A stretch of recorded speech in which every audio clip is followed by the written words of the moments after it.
Welcome back to another edition of the Common Constitutionalist Weekly Podcast, and I am, again, the Common Constitutionalist. And today I want to bring you a couple of topics. The first is this, the collusion between the press and the Democrat Party. We all knew it was a fact, and now, or we all suspected it was a fact. We didn't have any proof. Now it's an open and shut case. And then this thing with Donna Brazile is just ridiculous. But I'll get into that. And also I want to talk about the NFL, the beloved NFL, my beloved NFL. I love NFL football, or I used to love NFL football, and we'll discuss why the NFL is losing. Well, there's a few different theories as to why the NFL is losing viewership and fans today on the Common Constitution.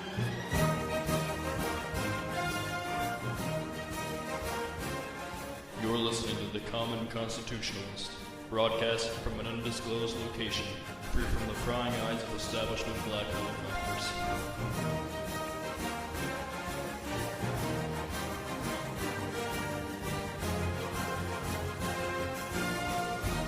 So we all know, thanks to WikiLeaks, that the Democrats and the press have been joined at the hip for years. I don't know how many years, but at this point it's probably been decades. Probably goes all the way back to the Clinton administration. I don't know if the Jimmy Carter took advantage of it or whatnot, but certainly probably back to the Clinton administration. And you could see this was obvious when it was like a revolving door, a carousel going from the press office to the White House, or to working for some congressional or Senate or Democrat senator or congressman, or working at the White House in the press room or something. And then they leave, and then they go back to ABC. It's like Snuffleupagus. Snuffleupagus was part of Clinton's war room, and then he lands this cushy job at ABC. I mean, there's no way in heck that this guy can be fair and balanced. It's impossible. He was a Clinton hack from way back. And frankly, the only one that has ever broken free is Dick Morris. And I think he's still a scumbag, but he's a Trump scumbag now or something, I don't know. But for years, the right has been, we on the right have been complaining to politicians and political pundits, why in the heck do you guys put up with this crap? Why you go into these debates and you allow the Democrats to drive the bus on the debates? Who's going to handle the debate? Who's going to be the moderator? Where it's going to be held? And you people just put up with it. You go along to get along. It's absolutely insane. But I suppose the flip side for many of these establishment Republicans would actually be worse if they were to cede authority for setting up and these debates and developing moderators for the debates, like Limbaugh and Mark Levin and Glenn Beck and these guys. I mean, there's no way in heck that any candidate is going to want them staring back at them, asking questions. Could you imagine Mark Levin asking questions of these candidates? Are you freaking kidding me? There's no way. And the candidates, they could not hold up to it. It's very few. Ted Cruz could, Mike Lee could. There's a few others in Congress and the Senate who could, but other than that, they would be exposed so fast it would make your eyes bleed. So I think that's probably why the Republicans just go along with it, because they're kind of like Democrat light anyway. But then thanks to this WikiLeaks, now I understand that WikiLeaks, and it's supposed to be this criminal enterprise and whatnot, and it's so hard to consider them that, because where would we be without these guys? Where would we be without this bag of poo, Julian Assange? We would be completely and utterly in the dark and guessing and asserting all the time. And that's all we'd ever be doing. And the press could say, no, you guys are full of crap. And the Democrat politicians would say, that's not the way it is. You're dreaming. You're making stuff up. And now, thank heavens for WikiLeaks. As bad as that sounds, thank heavens for this guy who brings this crap up. And like I said, you could just imagine where we would be without this. I mean, it was just, it's Trump versus Clinton. without these question marks about Clinton, which are exclamation points at this point, Trump wouldn't stand a prayer. I mean, it's been in the bag from word go. And you look at the list of reporters and editors and high-ups in CBS and CNN and ABC and MSNBC and NBC and Bloomberg and the Daily Beast, and the list goes on and on and on. Diane Sawyer, Snuffleupagus, Mark Halpern. These guys, it's just Gloria Borger from CNN. I mean, the Huffington Post, MSNBC, the New York Times, People Magazine, Politico, Vox. The list is almost endless, and they're all these just political hacks that we all knew that were colluding with the White House and with Hillary Clinton, with the Democrat Party, but there was never any proof. You couldn't find the smoking gun.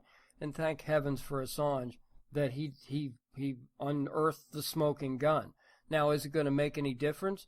Probably not, because I hate to say, I'm tired of saying I hate to say. The fact is that most of the electorate are just ignorant. They're ignorant because they don't want to know. They don't care. No one does any homework. No one even cares. If they go to the polling booth, they go completely blind. They don't know half of who and what they're voting for. It's just insane. We need a license to do everything in this country. You need a license to own a gun. You need a license to do this job. You need a license to cut hair. You need a license to polish somebody's nails. You need a license to cross the freaking street, I guess. I don't know. But you don't need a license to vote. Any moron can go there and sign X on a registration and vote. Now, that's the way America was set up, but also America was set up to be an educated electorate.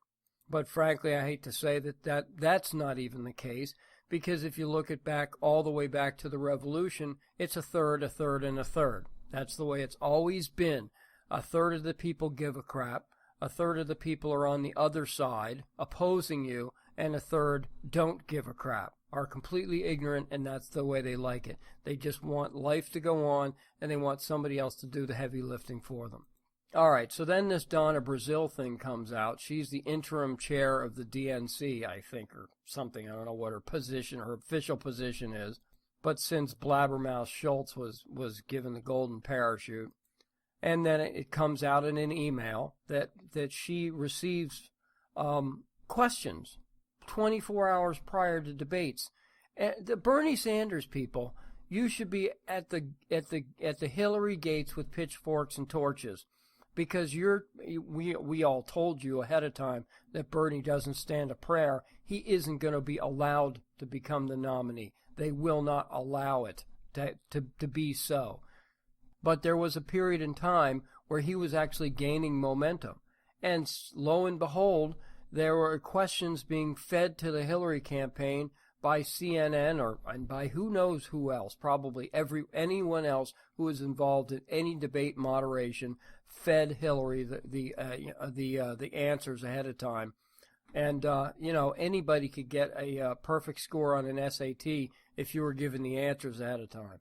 And if you've ever noticed, and now it doesn't happen often, that Hillary speaks extemporaneously, just off of the cuff, but it's like Obama. If you ever seen him speak extemporaneously, he stutters and stammers and and oh, and it's never the silver-tongued orator he's supposed to be when he's reading the teleprompter. He is fabulous at reading the teleprompter. He hits his marks, he does the inflections, he does everything. He changes his accent when he needs to, and it's wonderful. It's a magnificent performance on the teleprompter. You get him off prompter, and he stammers and fusses and farts around. Hillary is the exact same way. She can't speak extemporaneously, so you wonder when she stands up and one of the debate moderators asks her a question, and she stands up and it's like water off a duck's back. It's just like flows like water out of her mouth, and everything's perfect. And gee, I wonder why that is. I wonder why. Now we don't need to wonder why. I mean, could this also be why you never see her at these unscripted gatherings? She never does these unscripted town halls or whatnot. She can't just walk into a room and start talking. It's always scripted. It's always set up, well in advance and whatnot. Not that everyone else's aren't, but sometimes people they'll get off the plane or they'll sit in a town hall and they'll let people ask them questions.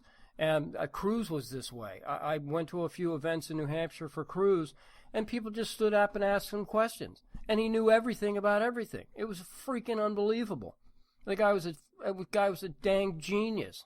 And he was smooth as silk. Of course, then again, when you're a college debate champion, you kind of have a tendency to be that way.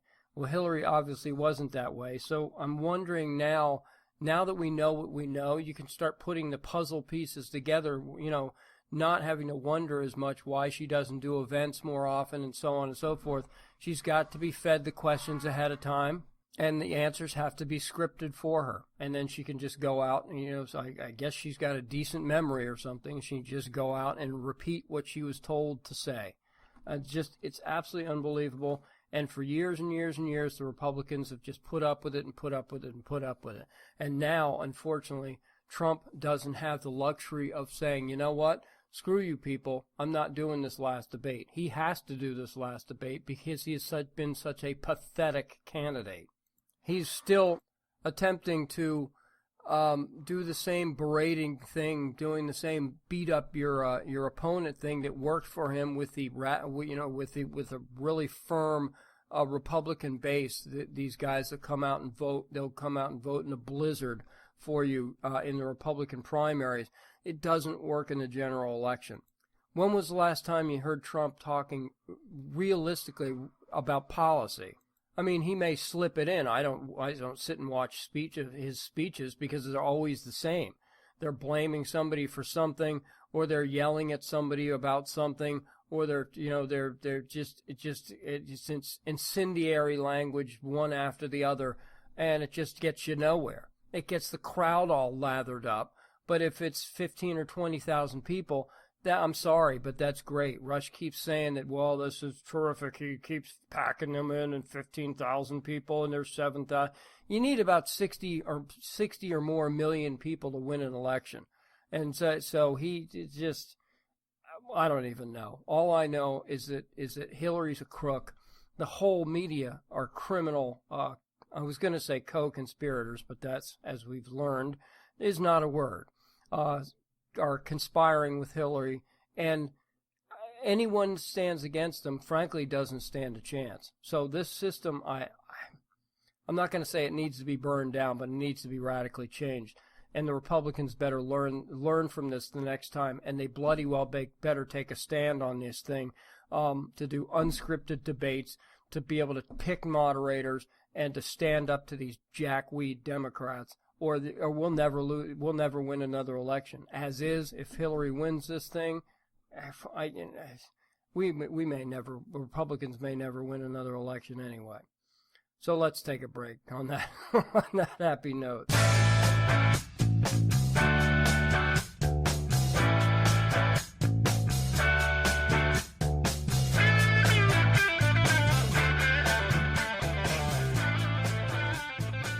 You're listening to the Common Constitutionalist. Let the truth be known.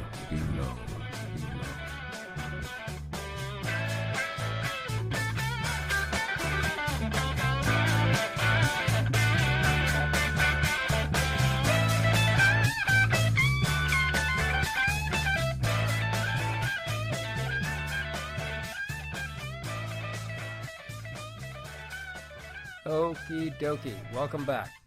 The NFL is losing viewership. It's all over the news. It's been all over the news. But frankly, unless you're a football fan or a football fanatic, I guess, you probably haven't heard a whole lot about the fact that the NFL is losing a considerable amount of viewership this year in particular. Now, we've all heard, everybody's heard of the big Colin Kaepernick Black Lives Matter nonsense. I did an article about it that he has a girlfriend, a fiance, I guess, or something like that, who's a radical black activist. She's also a Muslim, but she doesn't appear, there's no appearance of being a radical Muslim. She's just a radical black activist. She's a leftist radical. And you've seen over the period of a few years the change in Kaepernick. He's become more radical. And, the whole kneeling down during the national anthem and whatnot.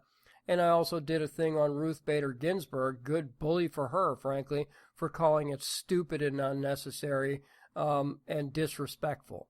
But it's his right to do it, and if he wants to be a jackass, so fine, be one. I don't care. And now that he's going to be the starting quarterback for the San Francisco 49ers, the miserable San Francisco 49ers, we'll see if that makes any difference or whether he's going to fall on his face. Everybody's half expecting him to, and I'm sure more than half of football fans are cheering the fact that he might fall flat on his face just for the fact that he's been a jerkweed black activist and has got no place on the football field. You're there to play football. You're being paid gazillions of dollars to play a game that you supposedly love, and this is what you, in America, and this is what you do. Oh, brother. But the American Renaissance had a piece on October the 1st of why the NFL is losing white fans. And they say that, as I just said, they reiterated the fact that ratings have been down for each of the first 3 weeks of the 2016 season. This was on October the 1st. For 2015, NFL averaged 20.1 million viewers. This year, it has averaged only 18.3 million. And the marquee, the big matchups, which is supposed to be the marquee matchups for Sunday Night Football and Monday Night Football, those games have each been down 12%.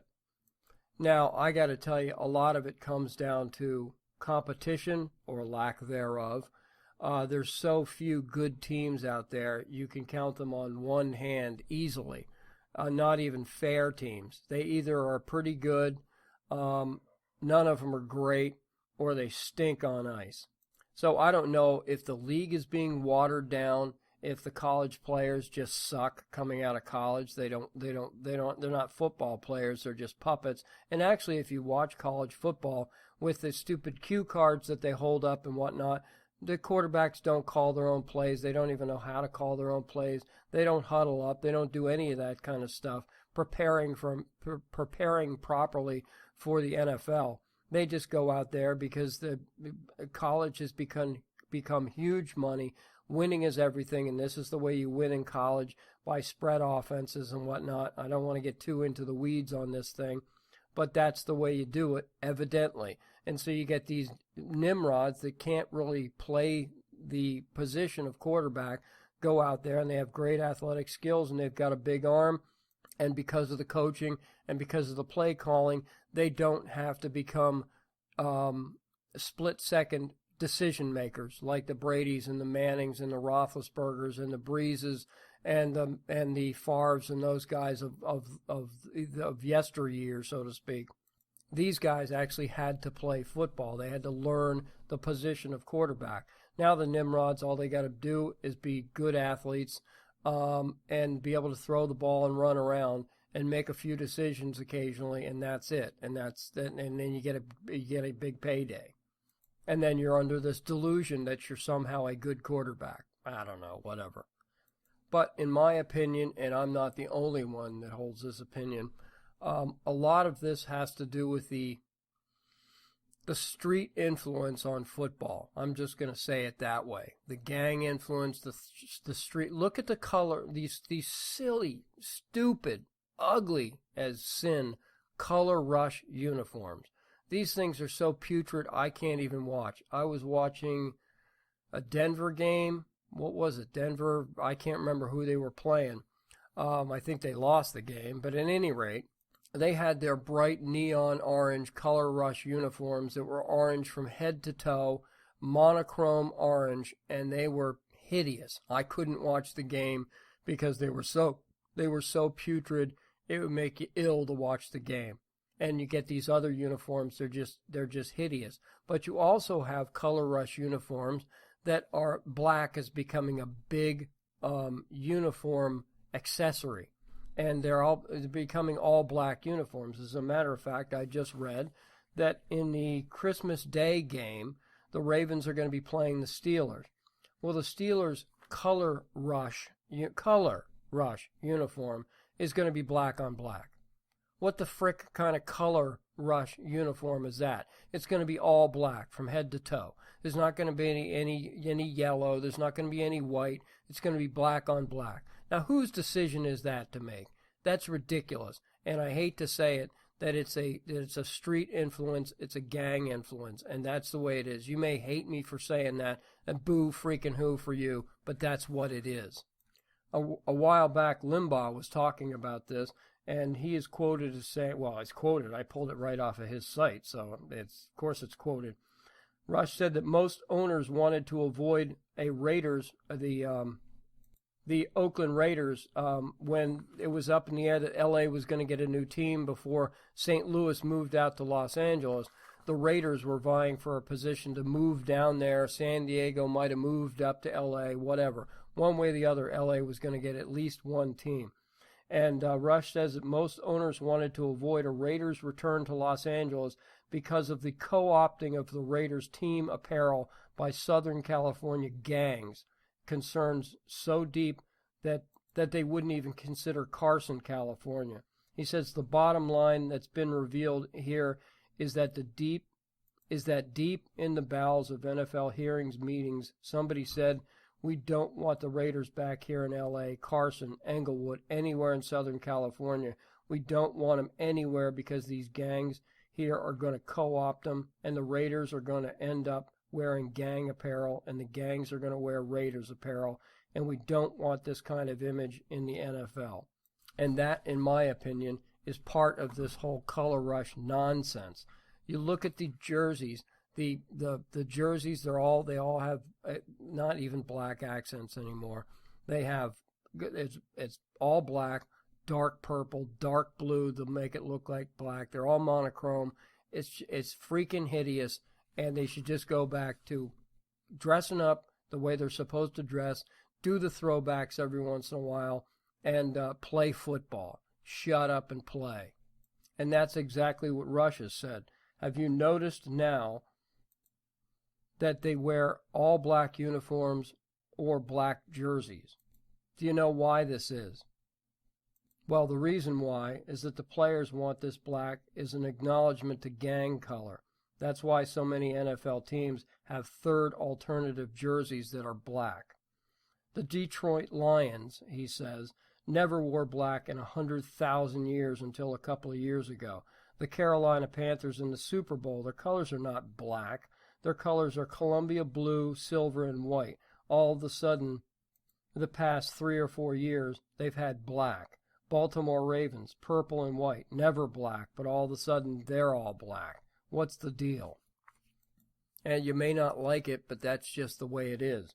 This American Renaissance said back in 1985, the league was nearly half white, with blacks making up 52% of the roster. Today, blacks are 67% and whites only 31%. And to that I say, who gives a crap? I don't care. It doesn't make any difference to me. Just shut up and play. Just wear the uniform that we're used to seeing, and just shut up and play.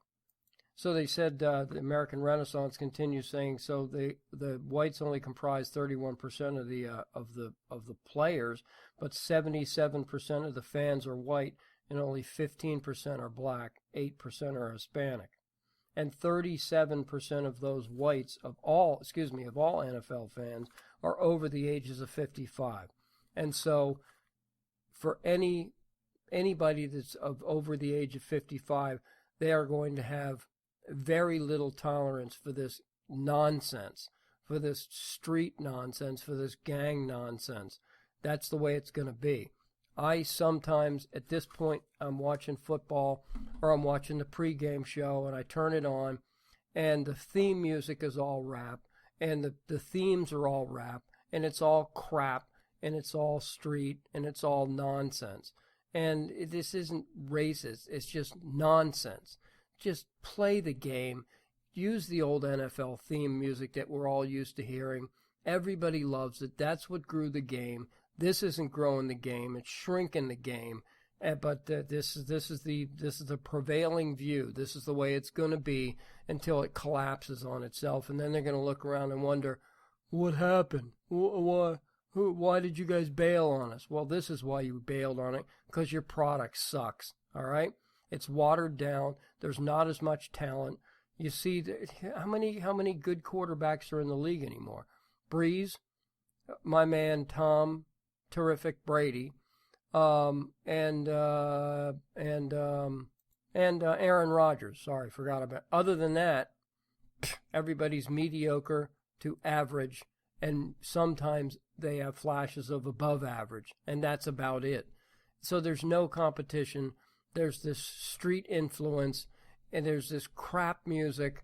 There's these nonsensical celebrations. It's just all garbage, and they're turning into a caricature of themselves.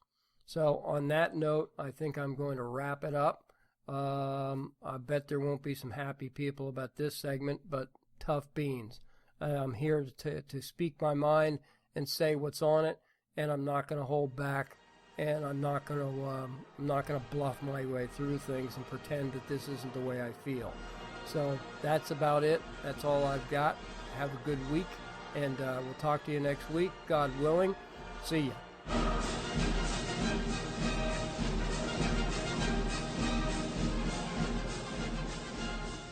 Thank you for listening to the Common Constitutionalist Weekly Podcast.